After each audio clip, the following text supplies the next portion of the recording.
Olá, meu amigo, minha amiga. Antes de mais nada, muito obrigado por vocês estarem votando no nosso portal do José para a premiação do IBEST, que escolhe os canais mais importantes das redes sociais. E no nosso segmento específico, formador de opinião, eu já me senti muito gratificado de ter sido lembrado por vocês para estar entre os concorrentes. E mais gratificado ainda quando eu percebi que estava ali já entre os primeiros colocados ao lado de pessoas de canais muito importantes que me inspiraram aqui na internet, como o Thiago dos Reis, o Clayson, Galãs Feios e outros canais muito importantes que vieram antes do nosso portal. Então, a todos vocês, o meu muito obrigado e continue a votar. Vou deixar o link aí no primeiro comentário do nosso vídeo e também na descrição do nosso vídeo de hoje também, tá bom? Então, mais uma vez, muito obrigado e vamos seguir em frente que temos muitos assuntos super importantes aqui no nosso país. Antes de mais nada, eu quero ressaltar mais uma vez que hoje, dia 22 de abril, dando uma olhada aí nas redes de uma maneira geral e nos noticiários, eu não percebi grandes menções ao dia 21 de abril. A importância do dia 21 de abril, nenhum tipo de comparação histórica sobre as coisas que aconteceram naquele período. O momento histórico, né, que se deu a Conjuração Mineira, que alguns chamavam ou chamam de Inconfidência Mineira, né, que foi um movimento de insurreição, um movimento de libertação do nosso país. Nada disso foi lembrado. Os grandes veículos de comunicação, eles acham que essas informações são de responsabilidade exclusiva das escolas, né, de informar história, enfim. E não são não, porque esse conhecimento desses fatos dos nossos antepassados, eles ajudam a formar a nossa consciência cidadã, nossa consciência cívica, o nosso patriotismo de verdade, né? Infelizmente, esses veículos todos, eles não se interessam por esses assuntos, eles têm outros propósitos. Elevar a capacidade crítica da sociedade brasileira de entender o que acontece não é função deles, porque a função deles é sempre o lucro, é sempre maximizar o lucro e maximizar cada vez mais o seu poder de influência sobre a sociedade. Só para a gente fazer uma pequena comparação histórica, né? É muito importante a gente lembrar que a Conjuração Mineira, comandada ali por Tiradentes, ela se deu alguns meses antes da Revolução Francesa. Vocês vejam como é que as coisas estavam fervilhando aqui no nosso país. Existiram outros movimentos também no nosso país de rompimento com a coroa portuguesa, né, para a gente sair dessa dominação, dessa condição de colônia. Mas não foram bem-sucedidos, assim como a Conjuração também não foi bem-sucedida, porque lá havia um traidor, Joaquim Silvério dos Reis, que atuou a favor da coroa, dos exploradores, daqueles que mantinham o povo brasileiro, a sociedade brasileira, naquela condição de estarmos todos subjugados. Então é muito importante, né, a gente fazer o paralelo com essas coisas do passado, que a gente enxerga muitas coisas nos dias de hoje, como eu salientei no nosso encontro de ontem. Então é muito chato, né, a gente ver que um feriado que era para a gente ressaltar a nossa condição de brasilidade, nossa condição de patriotismo, não é mencionada de uma forma muito importante por aqueles que deveriam ajudar o povo brasileiro a ter algum nível de informação. Bom, hoje temos assuntos, como eu disse para vocês, muito interessantes, porque quando eu disse para vocês, durante 400 dias, mais de 400 dias aqui no nosso portal, que nós iríamos jogar essa gente para o lixo da história, gente, o lixo da história é uma visão assim, imagine um terreno baldio, imagine uma coisa lá, deteriorando lá nesse vazadouro. Essa é a imagem. Uma coisa é uma coisa limpinha, está ali no meio do lixo. Outra coisa já é outro objeto estando ali numa situação de deterioração. Ou seja, uma coisa é o lixão de gente que está no poder. Outra coisa é o lixão de gente que perdeu o poder. Nós temos uma situação ambígua aqui no nosso país, que nós temos muitas pessoas que têm um lixão mental e que ainda estão em algum postos chaves da República Brasileira, mas nós temos outros que já estão no lixão mental sem nenhum tipo de condição de interferirem na nossa realidade. E algumas situações são absolutamente dramáticas para essas figuras que estão sendo arremessadas para o lixão. Mais tarde eu quero falar com vocês somente sobre o que pode acontecer com essa CPI do dia 8 de janeiro, que, fazendo um parênteses aqui, eu achei que foi um equívoco, foi um erro do presidente Lula não ter fomentado que os seus parlamentares apoiassem essa CPI para a gente ter um encontro com a democracia, passar o Brasil a limpo, colocar na cadeia todos aqueles que ainda não tinham ido para a cadeia, responsabilizar todas as ratazanas que andaram no meio desse processo tentando roer a democracia brasileira, enfim. Mas a história é muito caprichosa. Tivemos agora um acontecimento, né, que fomentou que essa CPI viesse a ser instaurada aqui no nosso país. E essa CPI, já vou antecipando para vocês, será uma espécie de novo tribunal de Nuremberg. Só que ao invés de ser na cidade de Nuremberg, na Alemanha, será no Distrito Federal, no Congresso Nacional, porque muitas coisas irão acontecer que eu comentarei com vocês mais tarde. Agora eu quero dar ênfase a outros pontos aqui. Em primeiro lugar, a figura do Carlos Bolsonaro, que também representa um desses personagens do lixão, parece estar muito desgostosa, né? E aquilo que muitas pessoas pensavam que era apenas um blefe, que ele estava meio que rompendo com o clã, que ele não ia mais cuidar das redes sociais do pai, o que a gente pode perceber é o seguinte: há 6 dias Bolsonaro não publica nada no Twitter. Nada. Isso mostra que Bolsonaro não tem vida própria e que não era ele que publicava as coisas no Twitter e que deve estar procurando alguém aí para substituir o Carluxo ou tentando fazer algum tipo de pedido de desculpas a Carluxo, que agora está no foco de mais situações cabeludas. Porque o Ministério Público do Rio de Janeiro está reacendendo as investigações sobre rachadinha no gabinete dele. Gente, rachadinha é crime de peculato. Crime de peculato, a pena é de 2 a 12 anos. Com um detalhe muito ruim para o Carluxo: ele não tem imunidade parlamentar, não tem foro privilegiado, não tem nada. O vereador dos políticos do nosso país é o mais indefeso institucionalmente. Porque ele pode ir para a cadeia, pode ser preso em flagrante. E o Carluxo está nessa situação. Então, não está nada favorável a situação desse rapaz, desse homem, né?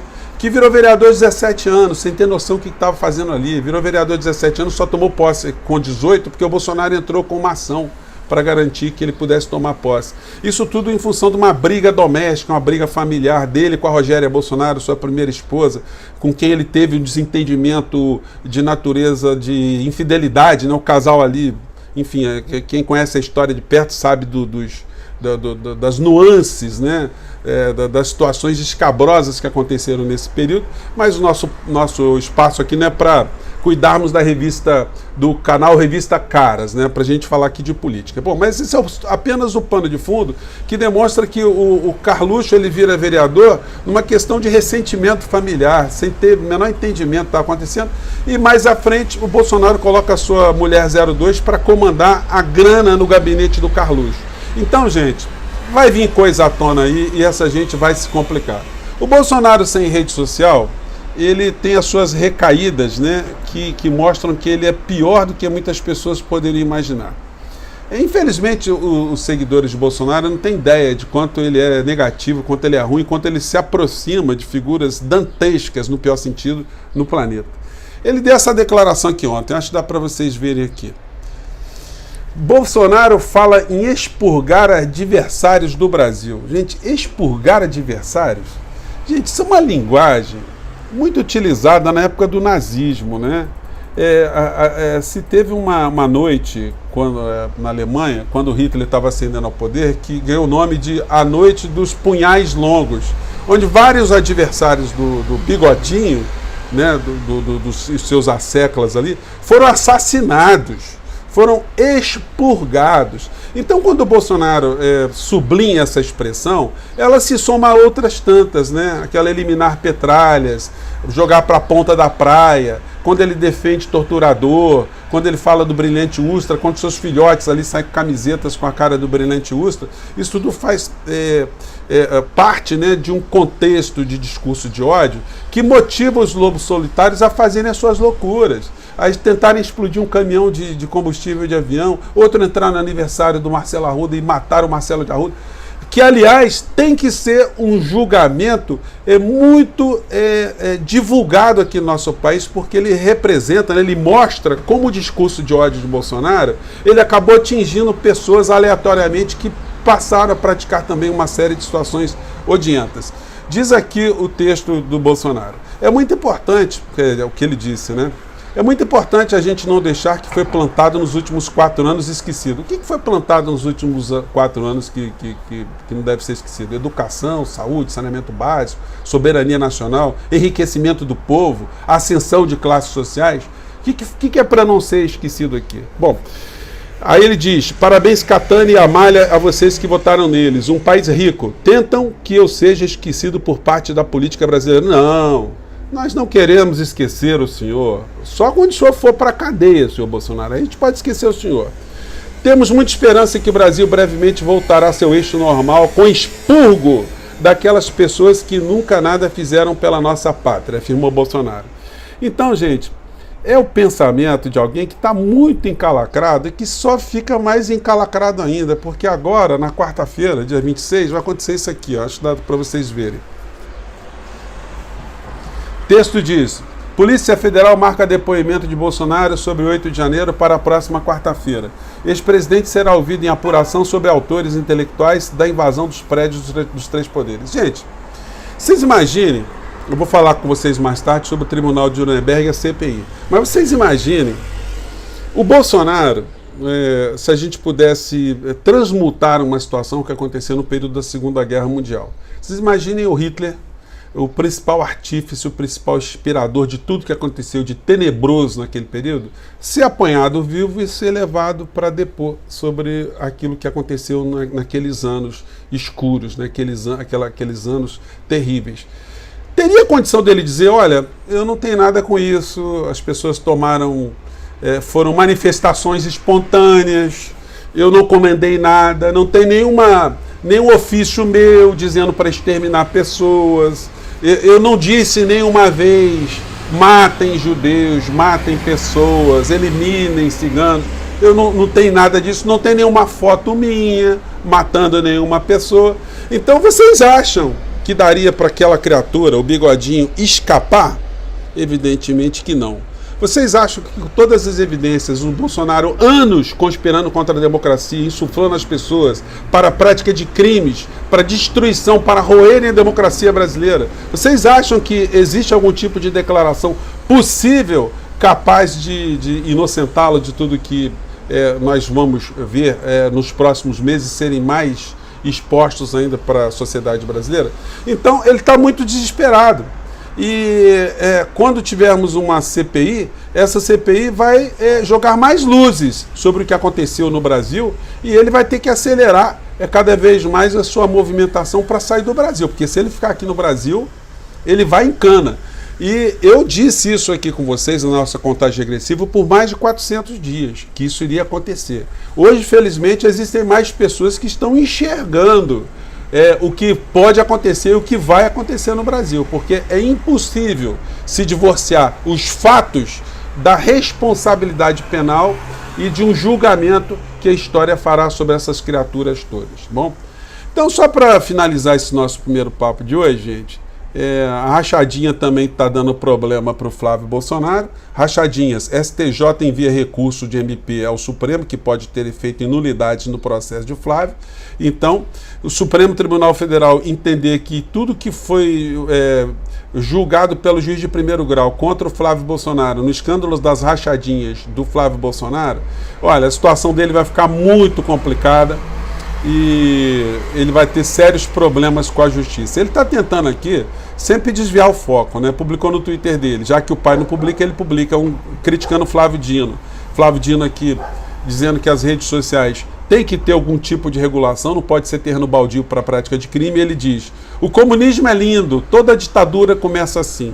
E o Eduardo Bananinha, já comentei com vocês, ele anda preocupado em patrulhar a sexualidade alheia. Ele publicou no Twitter dele aqui uma propaganda, né, do universo gay, do universo homossexual, né? Ela foi muito lúdica aqui, a propaganda aqui muito alegre, né? Mas para o Flávio Bolsonaro isso é uma ameaça à sociedade, aos conservadores, né? Ele vai ter muito problema, esse conservador. Mas sobre esses problemas, antecipando mais uma vez, eu vou falar no nosso próximo encontro, para o nosso papo aqui de hoje não ficar muito longo, tá bom? Então, gente, viva Tiradentes, viva o Brasil, viva a democracia, viva as forças democráticas, viva todos os formadores de opinião que lutam por um Brasil melhor e viva todos vocês, saúde a todos vocês, todos nós, para que a gente continue cada vez mais ativos contra essa gente, para que eles finalmente repousem no lixo da história, tá bom? Um grande abraço, até mais tarde. Tchau.